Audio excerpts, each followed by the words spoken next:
वैष्णव सिद्धांत के अनुसार गरुड़ घंटी की आवाज वेद ध्वनि की भावना से की जाती है। भगवान का पूजन वेद मंत्रों से करना चाहिए, परंतु सर्वसाधारण के लिए ये सुलभ नहीं। इसलिए पूजन में गरुड़ घंटी के द्वारा इस भाव की पूर्ति हो जाती है, क्योंकि पौराणिक मान्यता के अनुसार श्री गरुड़ जी के पंखों से निरंतर वेद ध्वनि होती रहती है। एक महात्मा भगवान की सेवा पूजा में घंटी बजाने का एक और बड़ा मधुर भाव कहते हैं।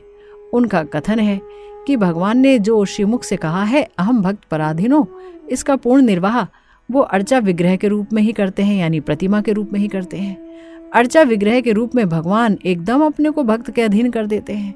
हमेशा भक्त की आज्ञा की प्रतीक्षा में बैठे रहते हैं। भक्त आज्ञा दें तो मैं नहाऊं, खाऊं, सोऊं आदि। परंतु भक्त के सामने ये समस्या आ जाती है कि मैं अपने प्रभु को कैसे आज्ञा दूं। भक्त आज्ञा दे नहीं सकता और भगवान बिना आज्ञा के कुछ करते नहीं, तब निर्वाह कैसे हो।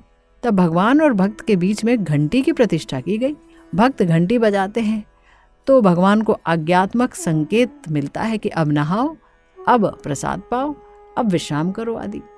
भोग लगाने के समय पहले घंटी बजाने का भाव ये कि अब भोग आरोग्य, अंत में बजाने का भाव ये कि सब मत पा जाइए, कुछ हम सब भक्तों के लिए भी छोड़ दीजिए। किसी ने श्री नामदेव जी से पूछा, नामा, श्री ठाकुर के सामने घंटी क्यों बजाते हो? श्री नामदेव जी ने कहा, घंटी की ध्वनि बड़ी प्रिय होती है।